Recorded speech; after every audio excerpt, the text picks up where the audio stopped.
Welcome to episode 4 of the Anything Mentionable podcast. I'm your host, Tim Madigan. In this dark moment in our history, a central question for many of us is this one. How can we live now in a way that's fully aware and constructive, but also with personal peace and happiness? Or in the words of my guest for this episode, a climate activist and leadership coach named Jess Serrante, how can we live in this moment with our hearts intact? That question was also foundational to the long career of Jess's good friend and mentor, Joanna Macy, who died in July at the age of 96. Macy, a philosopher, writer, teacher, Buddhist scholar, and climate activist, inspired millions over the decades with her message that the deepening climate crisis was a time of great peril, but could also be one of great humanity and opportunity. In a recent obituary, the New York Times called Macy, quote, a pioneer in facing the emotional stress caused by climate change. Macy was also an advocate for what she called the Great Turning, a grassroots movement rising up to challenge the forces of greed and fear that seem so dominant now in our culture. We've got to build the alternatives, the new ways of doing things, the new institutions. And these, I'm telling you, they are sprouting up now at a phenomenal rate. Probably there has been no time in human history where so many new ways of doing things and old is reaching back before the industrial growth society into old wisdom, earth wisdom traditions, and indigenous wisdom. There's probably no time in human history where these new ways have sprouted so fast. And I say sprouted, I see them coming up like sprouts amidst the rubble of a dysfunctional civilization. And if you squint a little bit, you can sort of see a film of green. A few years ago, Jess Serrante recorded 30 hours of conversations with Macy for what became a 10-part podcast series titled We Are the Great Turning. They were intimate and meaningful discussions between friends who knew that their time together was growing short. Just a few weeks after Joanna Macy's death, Jess was kind enough to join me for another conversation, a very important one, I think, about how we can best live in this difficult time. We are ready to go. We're ready. Yeah. Jess, welcome to the Anything Mentionable podcast. I'm just thrilled that you agreed to do this. So thank you. Yeah, thank you for asking me and for having me. I'm glad to be here. Yeah, and we were just laughing that our whole conversation could be summarized in the 3 words you have hanging over your shoulder.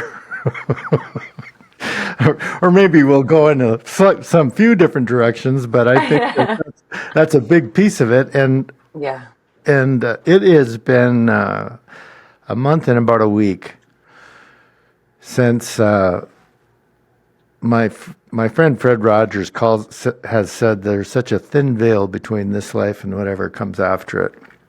Mm-hmm. And it's been about a month and a week since Joanna Macy, your dear friend and mentor, passed through that veil. Yeah. And one of the things that I wanted to start talk first about was your grief and how open and how transparent and how elegant and generous you've been about sharing the grief over the loss of your friend.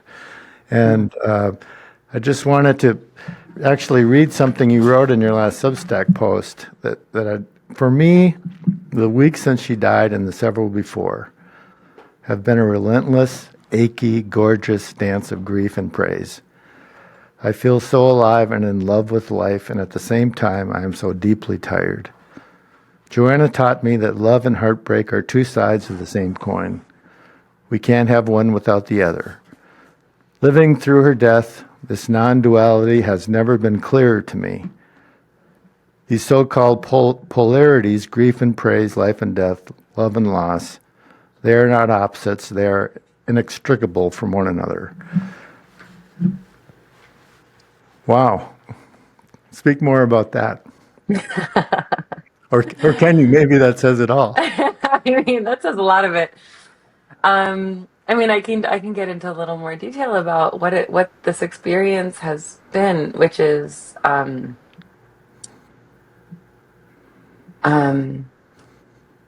it was hard and fun to try to put words to this experience because largely, I mean, it's so fresh.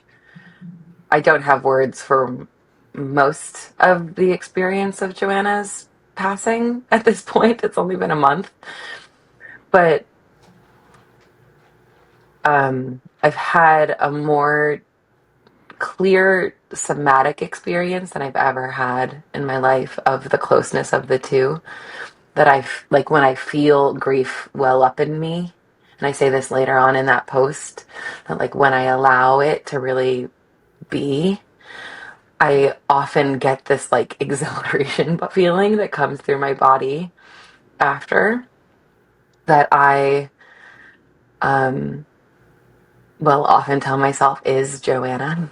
Hmm. Like I know that this isn't everybody's experience of grief all the time, and it hasn't always been mine, but in this case, this has been the truth.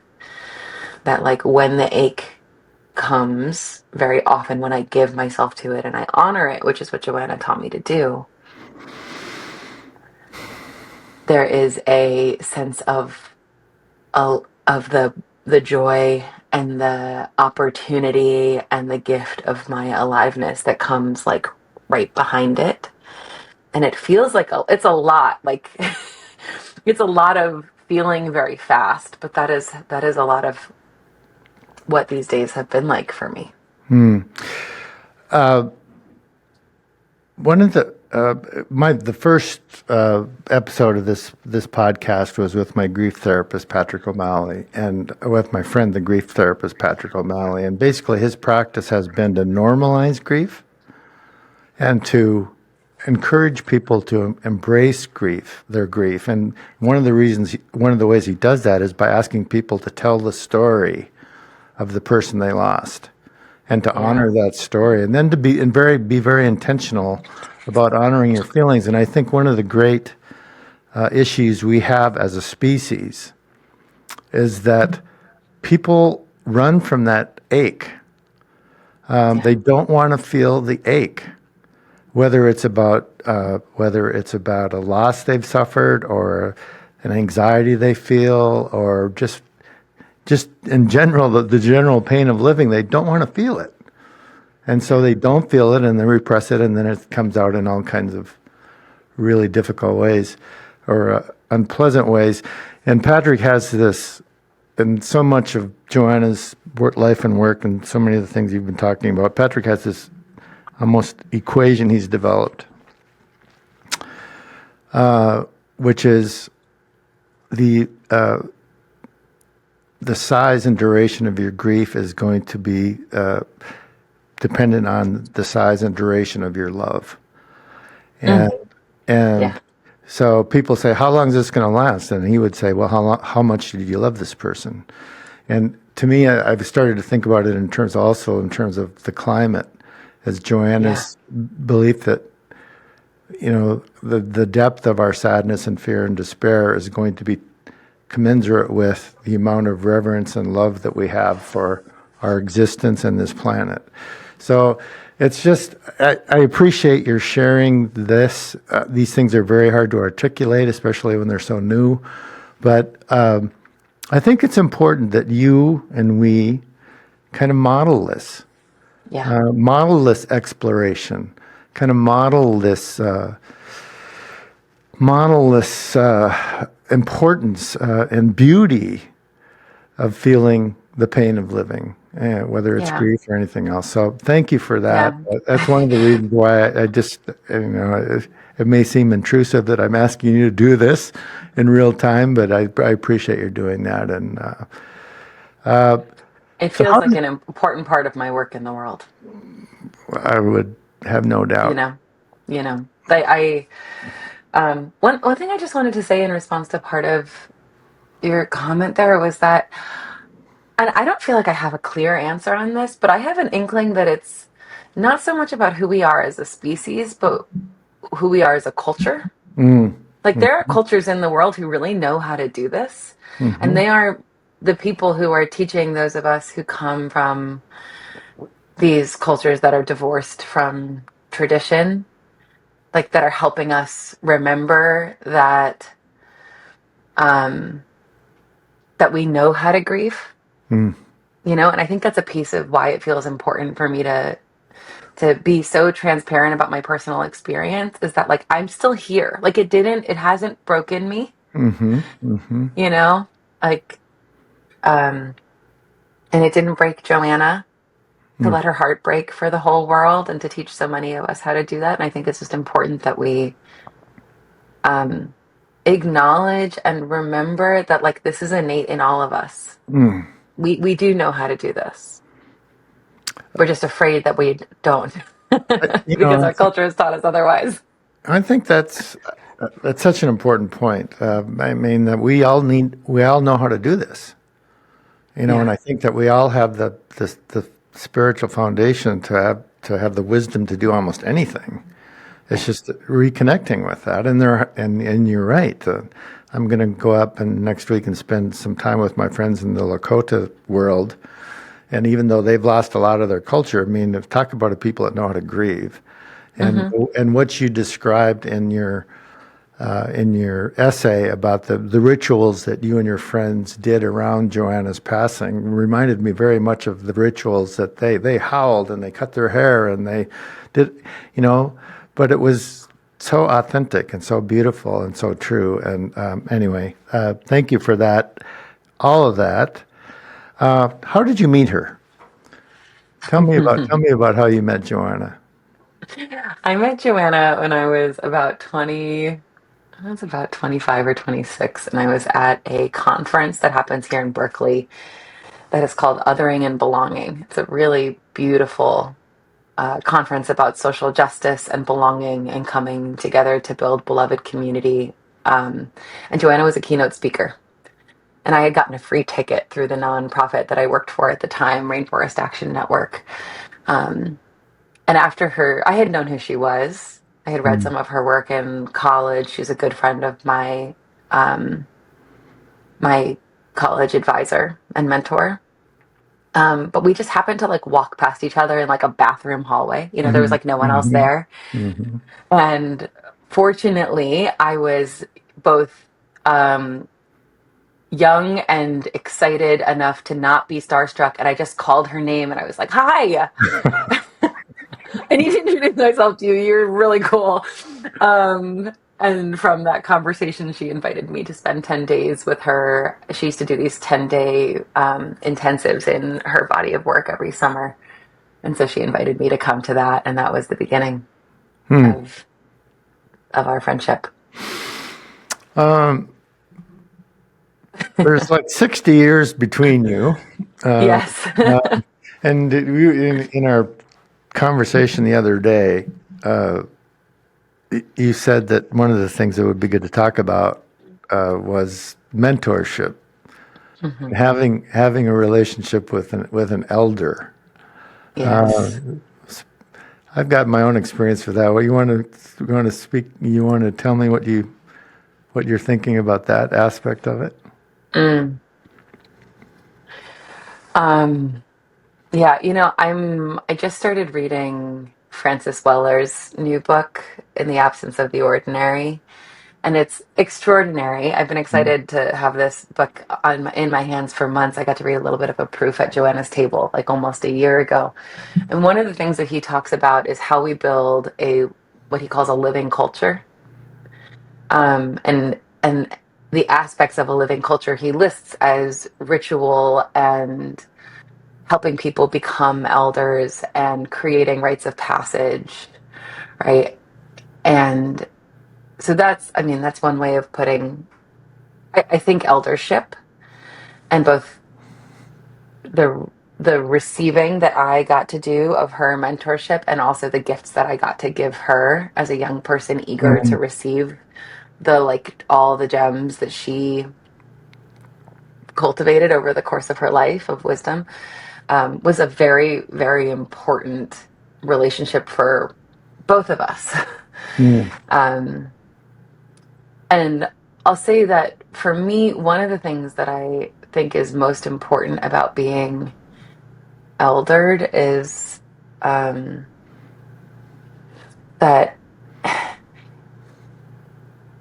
or like being a lineage carrier, which is one of the ways that I regard myself as a Mhm. carrier of the lineage that Joanna created and that she also inherited, like from her teachers. Mhm. Um, I feel it gives me access to wisdom that I wouldn't otherwise be able to have access to at 37, Mhm. Mhm. you know? And my hope is that it makes it possible for me to offer myself and my gifts to the world more powerfully because my actions are informed by the advice and support and counsel of an elder. And we're in a moment in the world where we need we need everyone tapped into the deepest wisdom that they can get access to and living from that boldly, right? Like we are in such great need in this moment. Um yeah, and my experience is that that kind of mentorship has been such an extraordinary gift. Mm. In terms of that, in terms of the lineage I carry, also in terms of my own healing work, you know, my relationship with Joanna healed all sorts of aches and wounds from things that I couldn't get from my family, ways that I wasn't seen or understood by my own family elders. And I have beautiful relationships with them, but it's just been, I was seen and supported in a different way there, you know? And that's life changing. Mm. I was almost happy to relieved, not happy, to hear you say that it was part of your healing. In addition to this notion of lineage carrying and legacy carrying, Hmm. because you sound much more emotionally and spiritually healthy than I was at your age. And what my deal was is there was a kind of a pathology component to it, Mm. where I was just my father was kind of a traditional person for his generation. He was very not undemonstrative and depressed himself and just not able to give me what I needed. So I've always been craving this from older men, particularly. Yeah. And so Fred Rogers comes along, and we met through an assignment, and he was just,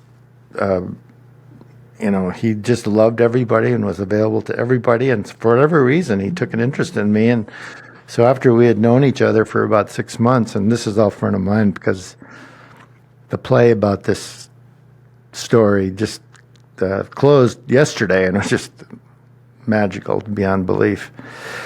I've knew him for about 6 months, and and he basically said, I suspect Joanna was like this with you too, where he wanted or she wanted to know what was really going on. Yes. Not neither one of them interested in the superficial. What he called it, your essential invisibles. What was going on with those? So after about 6 months of knowing him, I wrote, in a very dark period of my life, I wrote him a letter and I said, Fred, do you want to know about my essential invisibles? Well, here they are. And I told him about depression, and I told him about self-loathing, and I told him about all the struggles I had in my life. That I'm really quite proud of myself that I managed to function as well as I did with the burdens I was carrying. But I said, Fred, at the heart of all this is this haunting notion that I've never been able to do enough to get my father to be proud of me. I think he's always been ashamed of me. So in this letter I wrote to him, and dated June 22nd, 1996, I said, Fred, I have a question to ask you. Would you be proud of me? And for whatever reason, I mailed it away. And July 1st, 1996, he said, Dear Tim, the answer to your question in capital letters and exclamation points is yes. I will be proud of you. I am proud of you. I have been proud of you since first we met. He said, nothing you could tell me could change my yes for you. Please remember that. And he also said, I'm deeply deeply touched that you would care to share so much of yourself with me. And I look forward. Now you're going to make me cry. Stop it. Yeah. I just get this morning anytime you ask me on an interview. I will He said, probably cry. and I look forward to hearing all that you would care to share in the future. He said, your place in this life is unique, absolutely unique. Do you know how special you really are? Yes, Tim, yes, love, Fred. And then for all of our correspondence for the next, until he died 8 years later, he almost always signed off IPOY. But that was not lineage carrying. That was a craving, another human being recognizing that craving and being in a position to meet that with depth, with compassion, with wisdom. And so my life now, a big part of my life now is to say, through this play and my books and other things, is that life is hard, but you don't have to do this alone. Yep. And that everyone has a Joanna Macy in their life. I believe everyone has a Fred Rogers in their life. And we just have to make a commitment, not only for ourselves, but for the planet, that we need to be real. We need to be more authentically human with other people who love us. And so, again, I was happy to hear that you needed the healing yourself. Oh, God. But you didn't emerge from the womb this full-blown mystic. That's very nice of you to say. A huge part of my relationship with Joanna has been the gift of this space. If you listened to the podcast that we made, a lot of it is like me bringing these like really messy questions and this like deep confusion. It's very funny to me in retrospect, actually, that like it's been a good lesson. We did 30 hours of recording for the show, and maybe 3 hours of tape made it into the final series. But it was like always the messy moments that wound up being the most important. Like the moments that we were like really polished are not what we needed to share with you, as it became clear as we were doing the cutting and editing and all of that. And I pissed her off, and I stepped on her toes, and and like it was like we had it all in that. It's a particular window toward the end of our decade together, but it was messy sometimes. And I am so grateful for her willingness to sit with me in that and not try to fix it for me.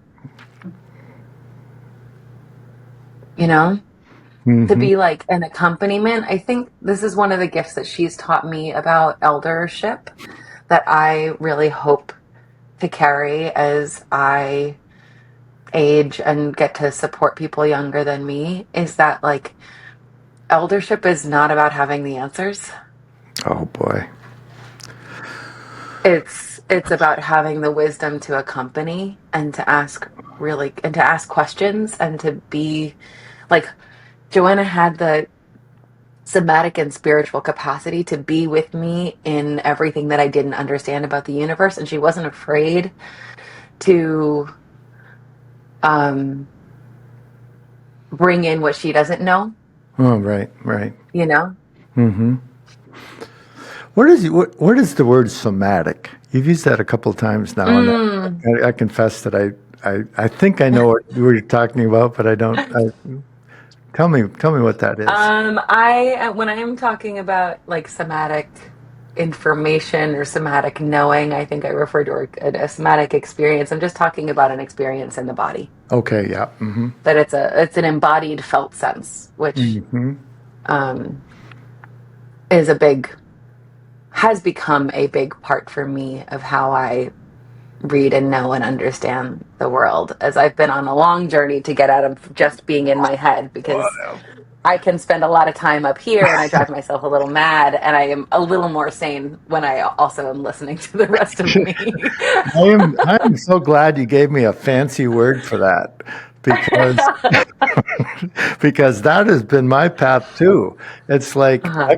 I've come to believe that I can never trust my mind, but I can always trust my body. Yes. And that what is going on in my body, and my practice has been where it registers kind of molecularly in my body, and then dealing with it from there rather than starting up here and moving down there. So thank Yeah. you for that. I'm gonna throw that in at parties, and I'm having a somatic.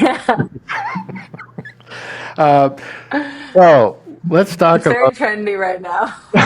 Oh, is it really? Well, Somatics, yeah. I am very glad to be kind of catching on at this. Anyway, let's talk about the Great Turning. And to start, I'd like if we could play a clip, the first clip that my friend Sam will play for us, just as a way of getting into it. Every spiritual tradition, somewhere in it, has a comment or a story or a metaphor about mistaken identity. And this incredible crisis for conscious life on planet Earth can be understood as that we've been thinking that we were consumers. We've been thinking that we were laborers in the machines of the industrial growth society.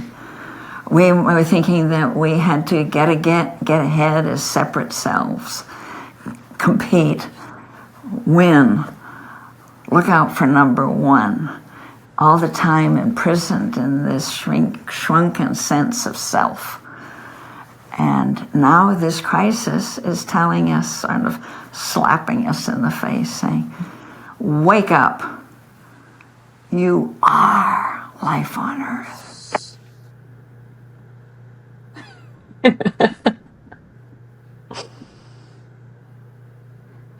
That makes me so happy to hear her voice.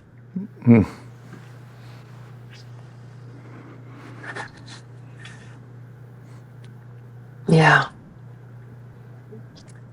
She lived that. To take it back to for a second to what we were just talking about, that knowledge lived in her body. And that was a huge gift to me in spending as much time with her as I did, that it was not, I've read words according to that sentiment many, many times. I was an environmental studies undergrad. I've been reading about the environmental crisis and the wisdom that may help us through this for so much of my life. But Joanna had no question about it. It wasn't theoretical. And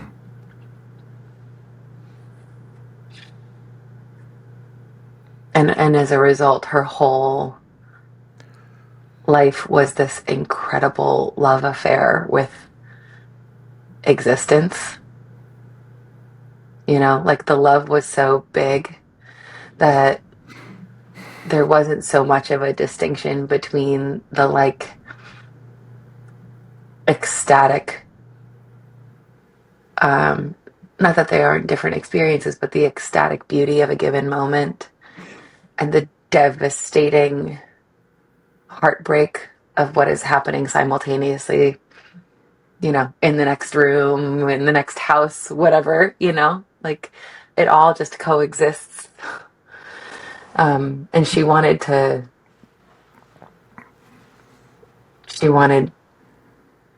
say yes. She did say yes to like the full spectrum of like what life is, because she got it right, that she was all of it, and there was she didn't want to be apart from it.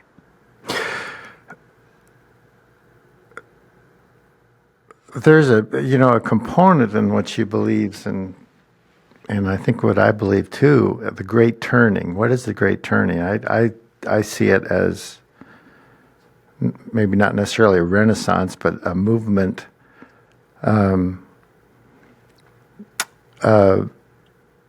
basically a very quiet one, but it's very broad.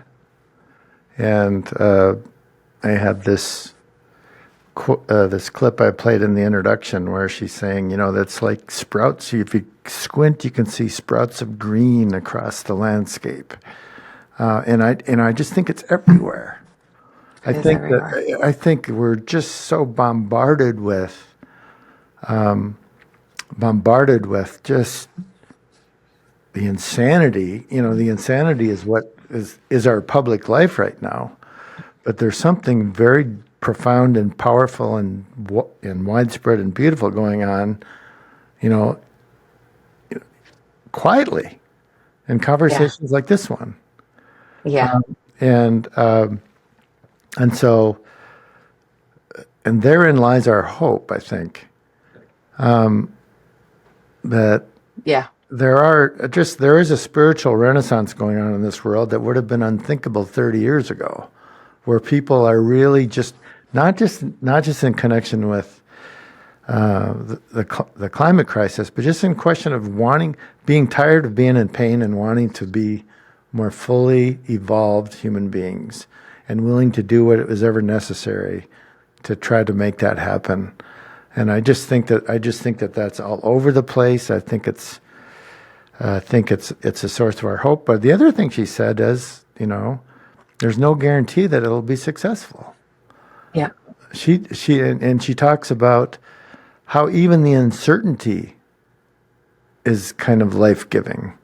That even the uncertainty, as she said in that previous clip, just kind of slaps you awake. It's just it's beautiful. I think it's going to prevail. I mean, we don't.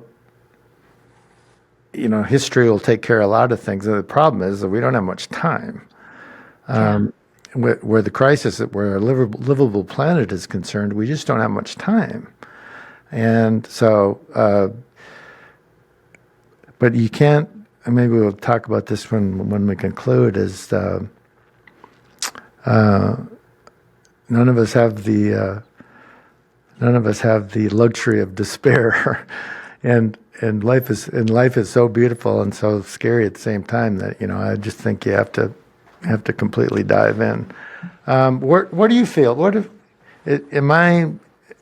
Does my feelings about the Great Turning square with your sense of it, or if not, what am I missing? What am I leaving out? Mm. Um,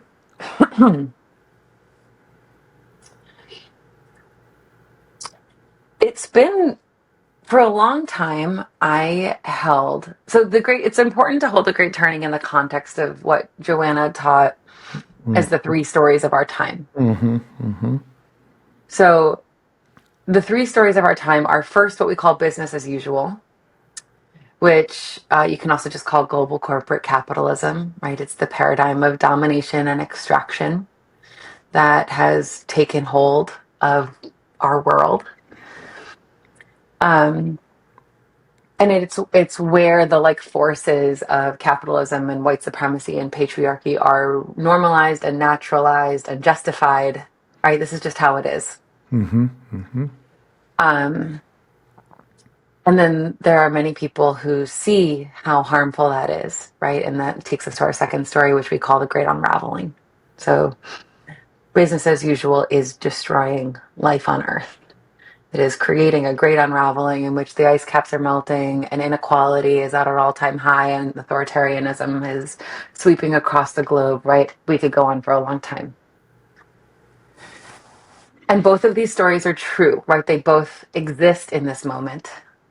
And there are many, many people who this is the story that they tell about what it is to be alive in this time.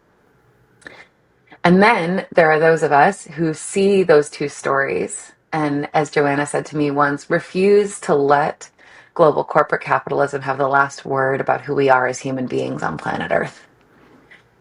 And those are the people who are creating what we call a great turning. The Great Turning, which is the transition to a more just and life-sustaining way of living on this planet. Mm-hmm. And for a long time, I held the unraveling and the turning as two things that were at odds, and it was like, which is going to win? And it took an embarrassingly long time for me to lay down my sort of like addiction to being like, well, if I'm loyal to the Great Turning, then I have to believe that that's going to win. And instead turning to the recognition that all three of these things are just true at the same time. There are people that are believing and telling and supporting these stories, all three of them. It's not about which one is truer, but that we have the opportunity, and I believe that this is the majority of us that like want to see a great turning, want to see a transition. We want to live. We want our children to live. We want our planet to thrive. We want clean water, right? Like, we want clean air. We want to leave a beautiful legacy behind, that we can like tune our attention. Like, I think the Great Turning, you could argue that it's quiet if you look at the newspaper, Right. you know? But I think if you tune your attention to it, we might find that it's actually quite a bit louder than like the New York Times would have you believe. Yes. Yes. In what sense? That there are people everywhere every day who are like, hell no, I'm not surrendering and laying down to the idea that these forces that be can destroy my planet, and I'm just gonna like lay down and surrender to it. There are millions of people in millions of ways that are saying no to that, be it through active resistance to the forces of harm, right? Like the ways that people are organizing right now to say hell no to these ice raids, right? The ways that people are organizing against rising authoritarianism in this country, the like millions of environmental and social justice organizations and social workers, right? There's so many ways that people are saying, no, this is not okay with me. And then we're trying to build new ways of being and replacing these destructive systems. And then there's also the spiritual work, right? The shifting consciousness Right. that is necessary to make all of this sustainable. And if you if you look for it, you'll see it everywhere. Yeah. Yeah. Yeah. I totally get that. It is everywhere in my life, and I just, I guess I compare everything to.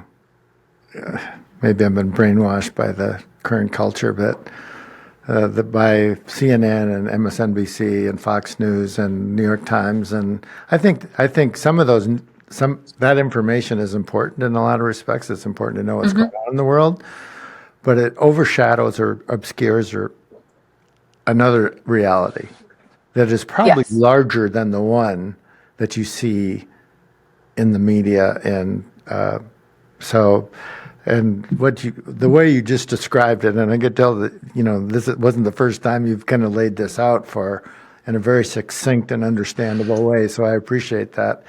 And this question kind of dovetails on what you just said. And this is a conversation for another 30 hours of recording. But we're coming closer to the end of our time, and the question is, how do we live now? You and I and a lot of people don't have the luxury of just blocking it out.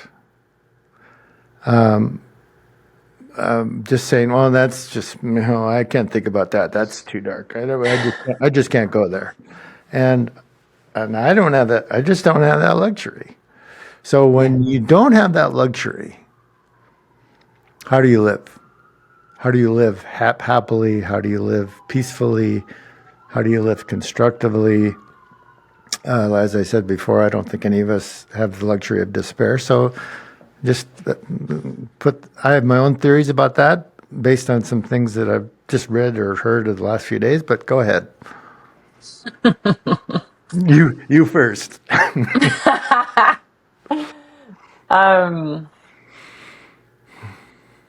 Well, Yeah, I mean, I've centered a lot of my world around this question.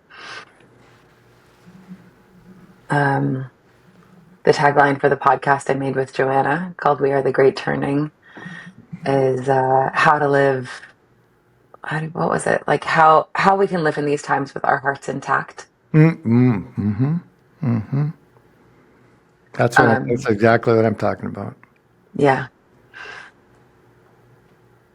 Well, the answer that I imagine Joanna would give is that there's as many answers to this question as there are people asking it, of course. And I'll say that if I can attempt to summarize some of what I've learned from Joanna and from my own life, that I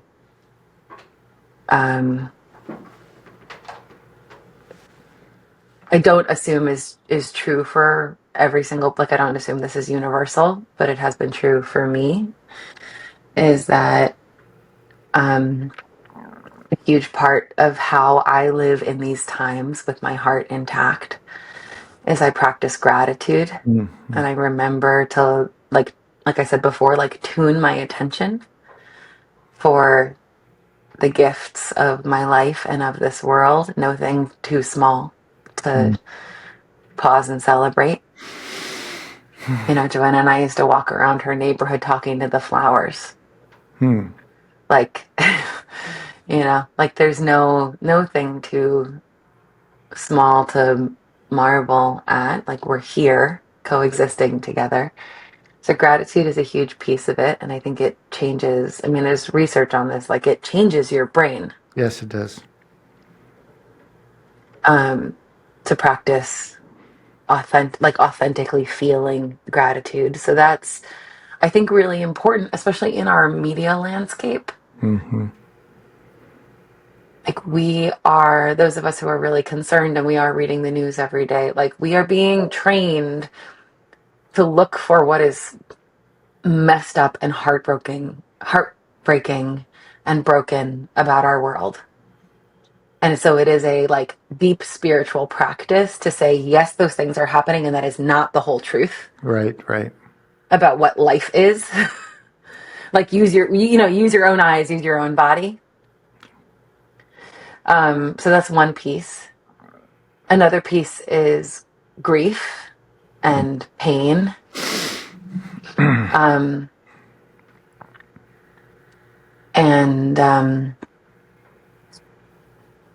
feeling it all, recognizing that the heartbreak that we have, which is like, I think the part where a lot of us are like, this is too much, right? Like, if I actually feel my despair, if I feel my heartbreak, that might just take me out of the game Right. forever. Right, yeah. Right? That's where like my heart's not intact anymore because I'm curled up in a ball, or I'm numbed out because F this, it's all too big.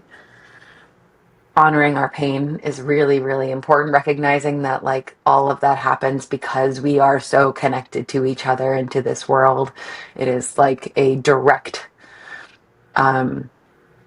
reflection of our interconnection and our love.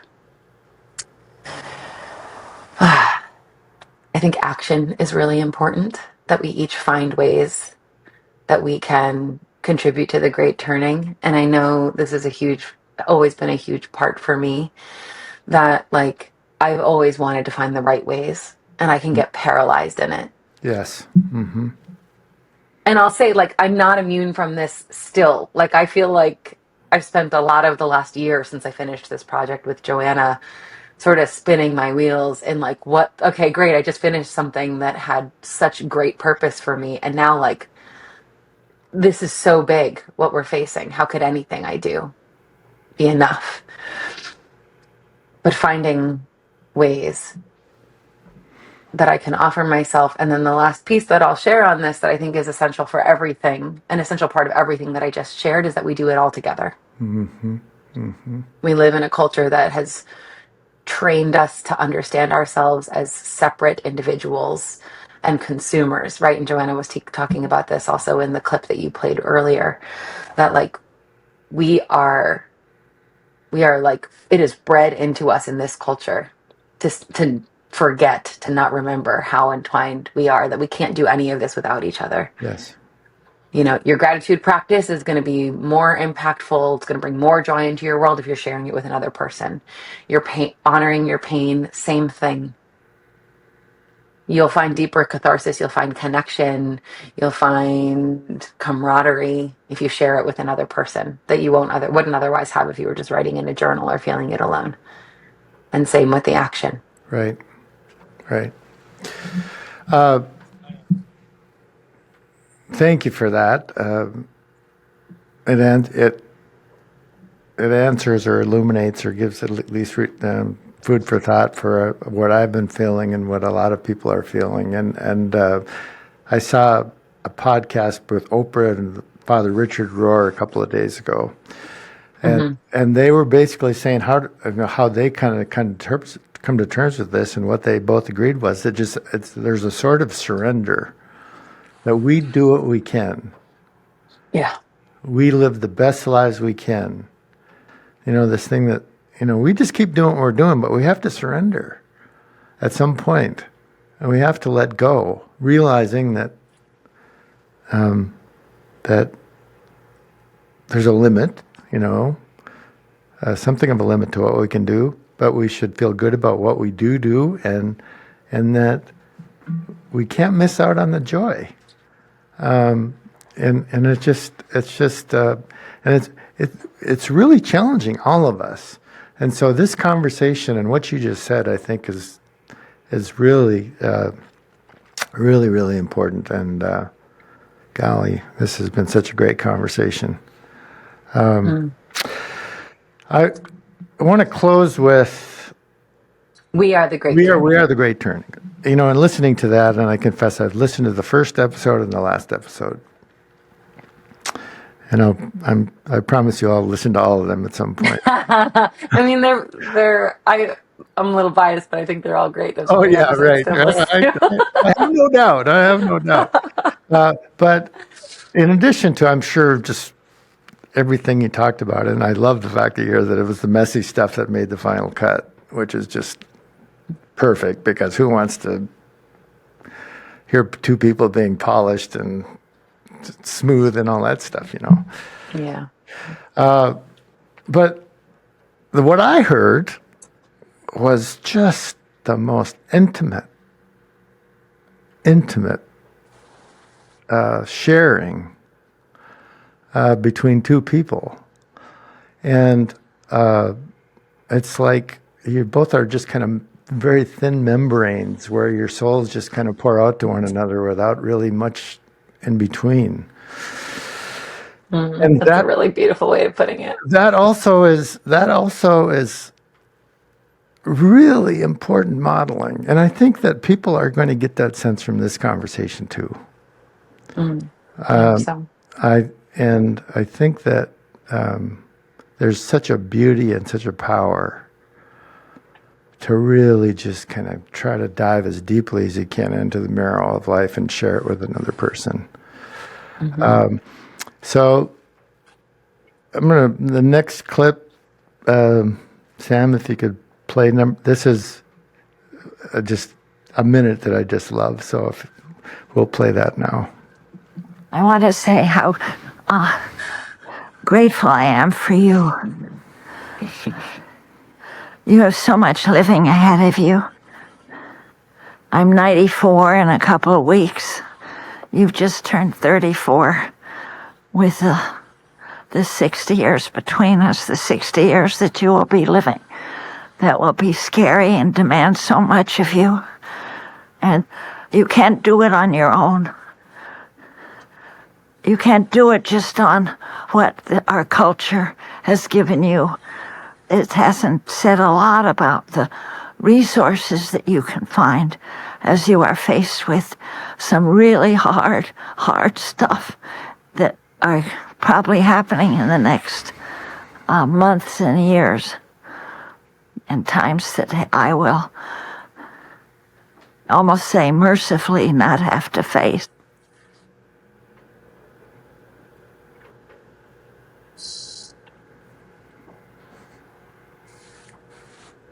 yeah.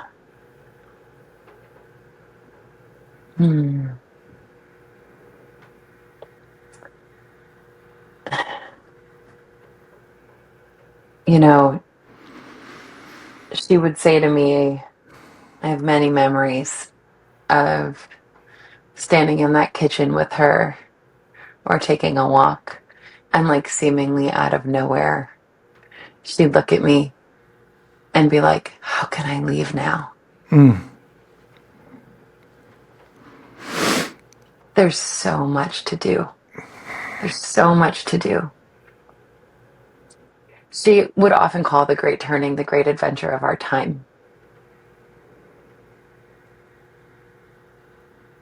And I love that framing because, you know, a great adventure has beauty and mystery and villains and flawed heroes and like so, and just like all of it, right?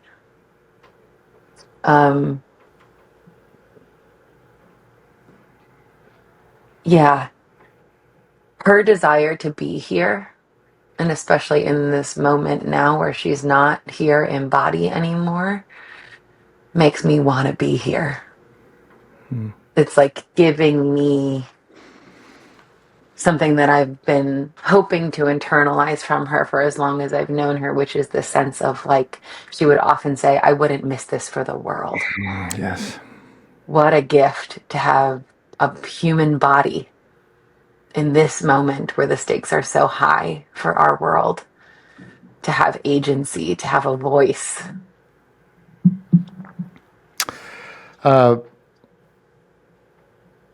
My sense in you creating the 10 episodes of this podcast, that she was in her 90s. You knew that your time together was coming to an end.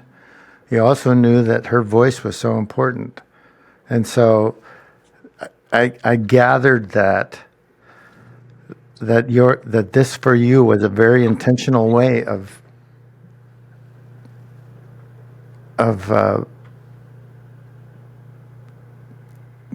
gifting that voice to the world and to future generations.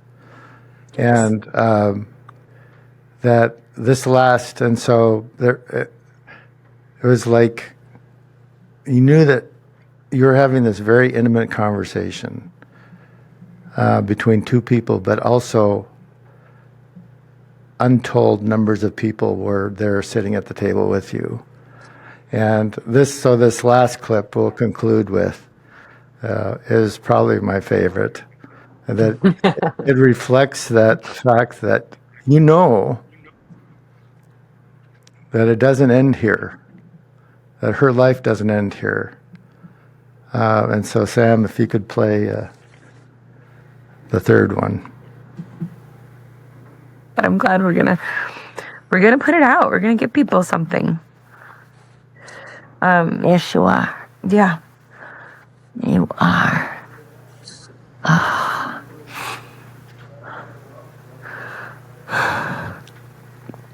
Oh, yeah. Hello, you out there who might get to hear this.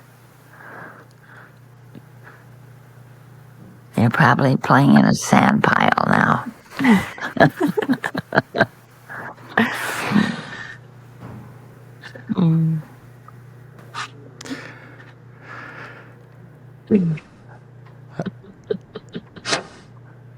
Thank you for this. This has been such a gift. Thank you.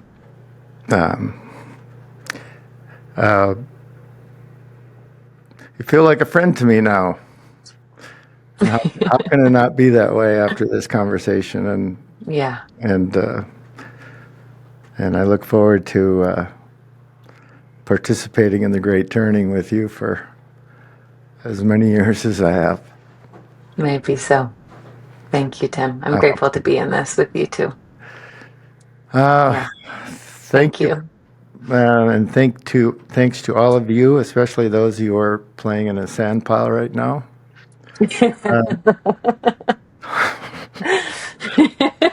This has been some version of the Anything Mentionable podcast, and we're Jess and I, Joanna, are all very grateful that you're listening. Yes. Until the next Thanks for being here. Goodbye.